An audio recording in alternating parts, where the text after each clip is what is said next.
Today, we are joined by Kevin Millard, Managing Partner at Emeritus Wealth Management, whose personal motivation stems from a pivotal experience that fuels his passionate commitment to securing financial futures for others. As a certified financial planner and multi-year recipient of Philadelphia Magazine's 5-star Wealth Manager Award, Kevin brings unparalleled expertise in academic retirement planning now to Emeritus Wealth Management after his successful career as a senior advisor at TIAA to specifically address the complex financial challenges facing university professionals.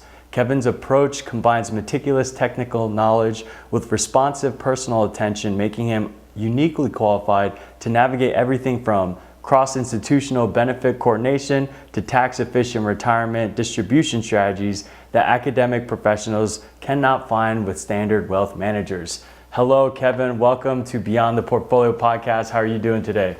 Great. Wow. I didn't realize I did that much. Well, no, you did phenomenally well up until this point, and I'm sure for more years to come. So thank you so much for being here. Appreciate it.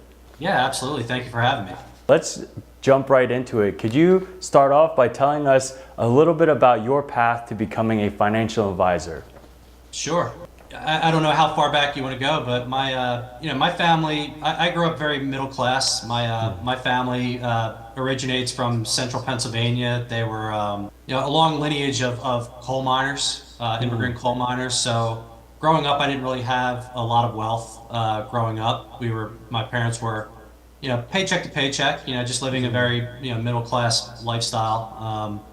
I was fortunate enough because of athletics to go to a private high school, a very wealthy, affluent school here in Eastern Pennsylvania. And, that's where I really started to see generational wealth and started to see, my friends that I went to high school with, they came from a long line of business owners, families that have inherited wealth and pass it on through generations. And that really kind of appealed to me and trying to see how I could help my family do the same.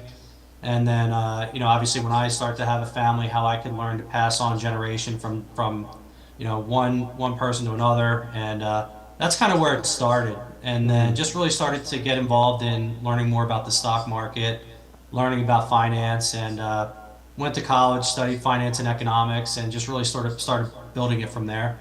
But yeah, it really started from being young, middle class, watching my family work really hard, but not really have anything pass on from generation to generation. And just wanted to kind of change the trajectory for my family and learn more about how I can help them, but also how to help other families who are maybe in the same position. They're middle class, trying to start and figure out how to pass on and help generations in their family to come. So that's really what kind of piqued my interest with this sort of field.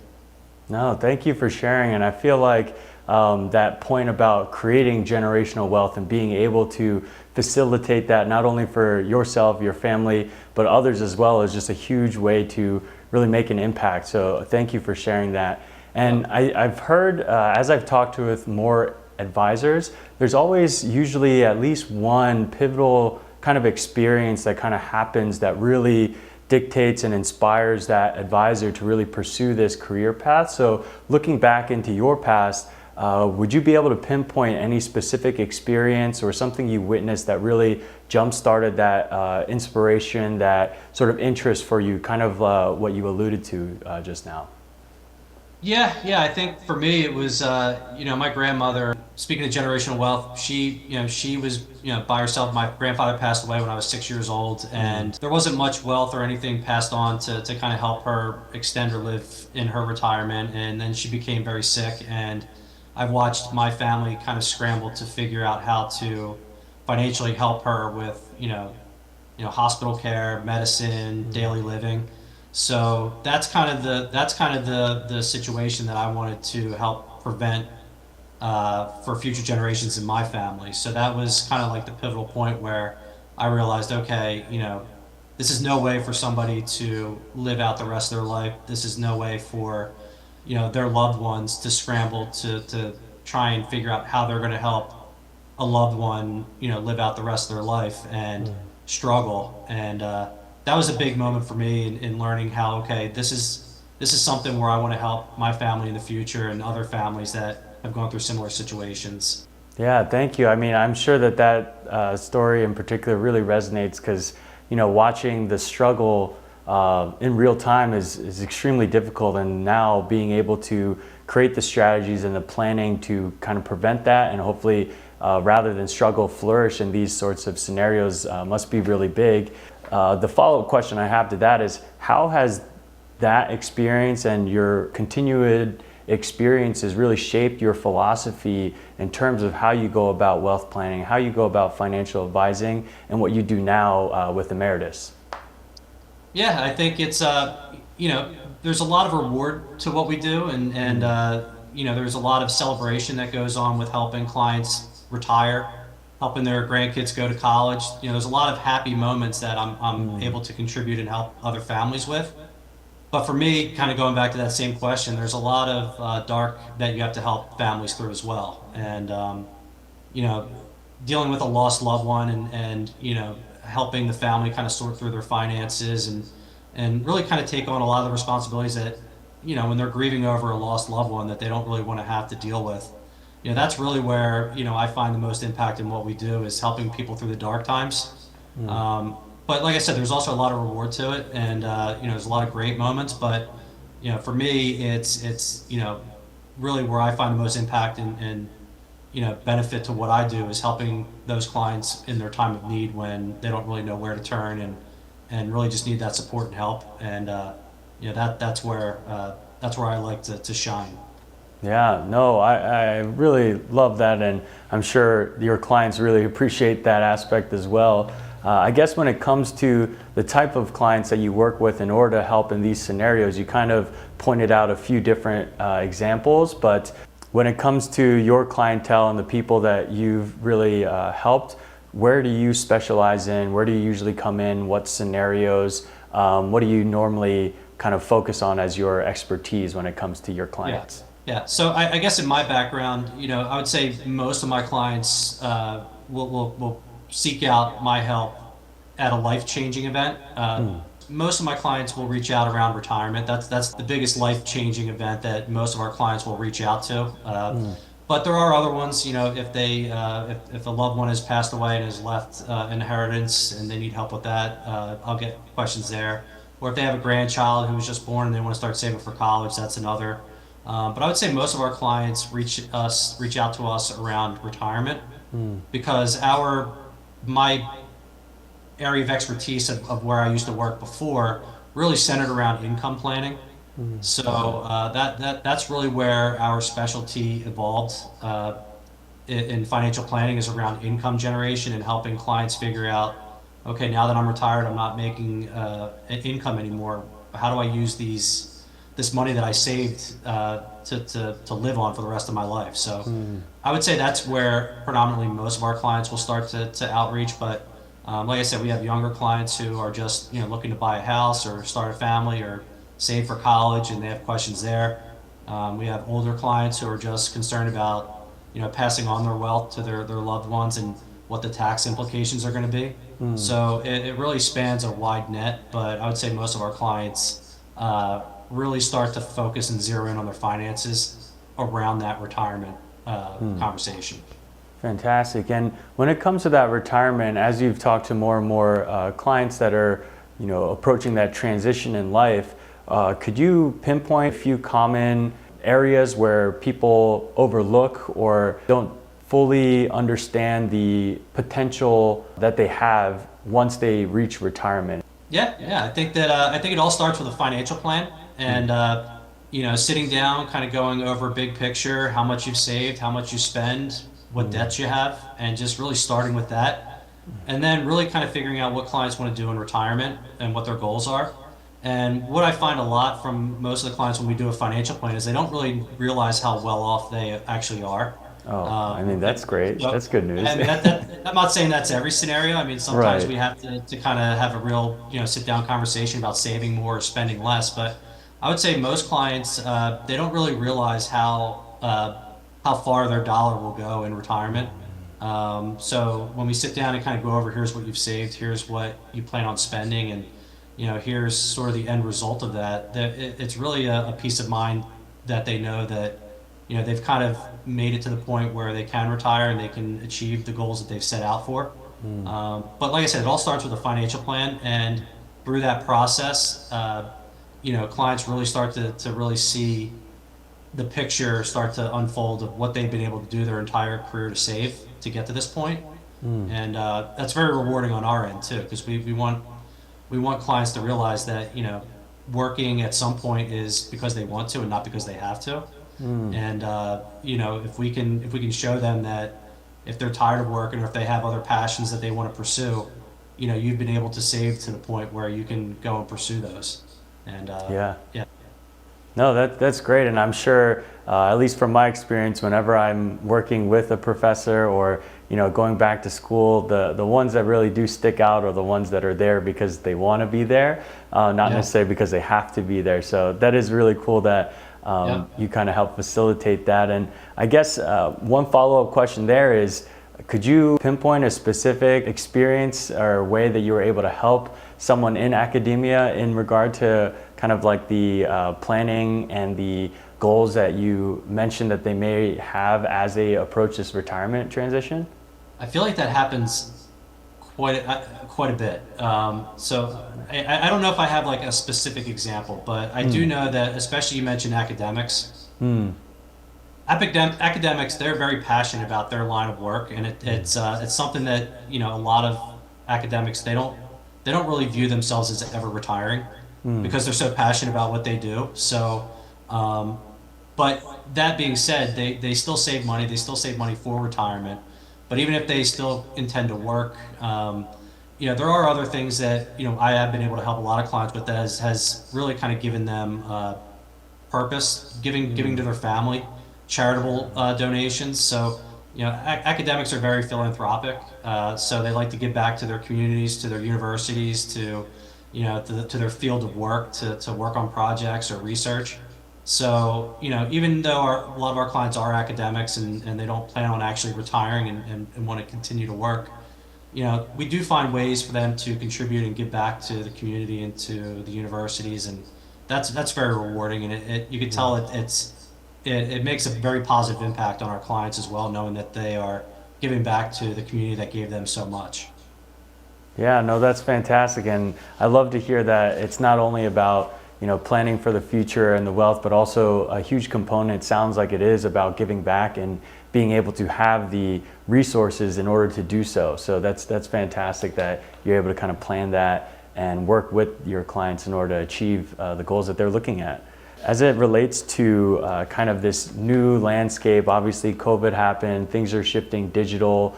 How have you been able to really build that essential trust with your clients, given that so much of the world has changed in the past, I don't know, five years or so? Yeah, it's changed, but I think a lot of it has been positive change. I think that the technology has gotten to the point where we can have meetings like we are now on a computer and just kind of, I'm in your living room, you're in my living room, and we're just having a conversation, and I could see and interact with you just like I could in person. So the technology has made it easier for us to hop on a quick notice to meet with clients. I do know that when we worked in the office in Philadelphia, sometimes it was a challenge to get clients to an office. You have to take the train, or you have to find parking, or the weather is not cooperating. So for our clients who are aging, who don't want to make a specific trip into the city, this makes it more convenient. And then I've always, if you ask any of my clients, I've always offered and I'm willing to go and travel to clients. So, I do like to meet face to face in person. I don't think I'll ever, be fully virtual, but I do think that, COVID has opened up opportunities for us to work in a more efficient way. And, that's what we're doing most of, but yeah, we still love to go face to face with clients if that's what they prefer. Yeah, totally agree. I mean, so much has changed, but in a sense, nothing really beats time spending with somebody, whether it be virtual or even in person. So I love that flexibility that it seems like Emeritus really does provide. And instead of now looking at the past, let's look to the future. what are some specific trends, maybe technology or behaviors or things that you're seeing in your industry that you're kind of excited for in the years to come? Yeah, I think just like what you mentioned before, I think that, not just COVID, but just technology in general has just created a lot of different analytics and software that really helps us kind of dig into really any specific goal that clients want to focus on and really come up with sound results and feedback that we're able to make recommendations for clients. So I'm excited about the technology. The other thing too is, tax laws always change. So, as soon as we get comfortable doing one thing tax-wise, there's changes in the tax laws. And, sometimes that, for most people, that could create some frustration. But for us, we find opportunity in taking steps to help people financially with changes in tax laws. So that's always something that we're always keeping focused on. And then just, for us, it's, expanding our client base to, our clients' kids and their families. So it's always fun to, in the future to see the children that I helped their parents, plan for them. Now I'm helping them plan for their families. So it's fun to meet the next generation and kind of see what their concerns are, what they're focused on, and helping them build their financial wealth too. So that's really what I'm excited for in the future is just, helping my clients now, but then also helping their children, who I've known for a long time or have heard about. And now it's their turn to kind of need to get the help and start their financial, path. Yeah, no, that's fantastic. I mean, it definitely feels full circle just in this conversation where at the beginning we were talking about, being able to be the first in your family or in families to have sort of generational wealth, something to actually leave behind. And then now we're talking about not only has that been accomplished, but now you're looking at their next generation to hopefully continue that and keep it growing, which is, I mean, that's just really heartwarming, honestly. It's really fun to hear as well. So I can't even imagine the excitement that you feel when that actually comes to fruition. And then I guess the last thing that I'd love to touch on is, we've talked a lot about your different experiences, the different people you've been able to help and work with. I guess, could you point to any specific lessons that you've potentially learned from your practice, from your work, and even from your clients over the years, and something that you've really kept throughout your career, as well as maybe even your philosophy for wealth planning and advising? Yeah. I mean, I think I do a good job of explaining and teaching my clients a lot about finance, but I also learn a lot from them too. And one thing that consistently comes up with clients when we're having these meetings is a comment that a lot of them they'll mention how, man, I wish I would have saved more when I was younger. I wish I would have done this when I was younger. I wish I would have focused more on my retirement planning. And I couldn't imagine how much more I would have had saved if I would have focused on it then. So, I've always kind of taken that and said I'm always focusing when I look at clients and talk to clients about long-term goals. We're going to have, crazy markets, kind of like what we're dealing with now, but, you have to stay focused on long-term planning and, kind of look out in the future and see, what am I doing today that's going to help me down the road. So I take that from my clients, and I had a client recently tell me that, there's a saying that the best time to grow a tree was about 20 years ago. The second best time is right now. So even if you think that you're too far along and that it's not going to make an impact on you, it will. I mean, there are things that you can do now that aren't too late to start saving for retirement or whatever other goal that you have. So don't think that it kind of passed you by and that there's too much time has gone by to save and make any sort of impact. There are things that you can do right now to help your financial situation for you and for your family. So those are two things that I've kind of learned from my clients. Yeah, and it's really reassuring, especially that last point that you made of it's never too late. Like, might as well just start now, and even the things you do today will have, potentially great returns and great results, regardless of the time that it's taken for that action to be had. And so that's great, and I find that extremely reassuring. I guess the last thing I have here, one, obviously, thank you so much for your time here today. Really appreciate you sharing a little bit about your journey, your experience, and kind of how you work with your clients over here at Emeritus. The last thing I would want to ask is if someone is interested to reaching out to you, getting a conversation started, where can they find you, and where's the best place to reach Kevin of Emeritus? Yeah, the best place, I mean, our website, it's Emeritus, EMERITUS.com. You know, you can go there, you can read our bio, Michael and our bios, and you know, find out more about us, our services that we provide. There's a form you can fill out that'll send an email right to us. And then we're all over the internet. We're on Google. You can search us, find us, and you know, we're located right here in Philadelphia, but we have clients all over the country. So you know, like I said, you know, technology, Zoom is an amazing thing. So you know, we help clients all over the country, and you know, I would say go to our website. Our website is there. You can fill out a form. Michael and my contact information is there, and just reach out, and we'll see how we can help. Yeah, fantastic. Thank you so much again for your time today. Really appreciate it, Kevin. Yep, appreciate it. Thank you so much.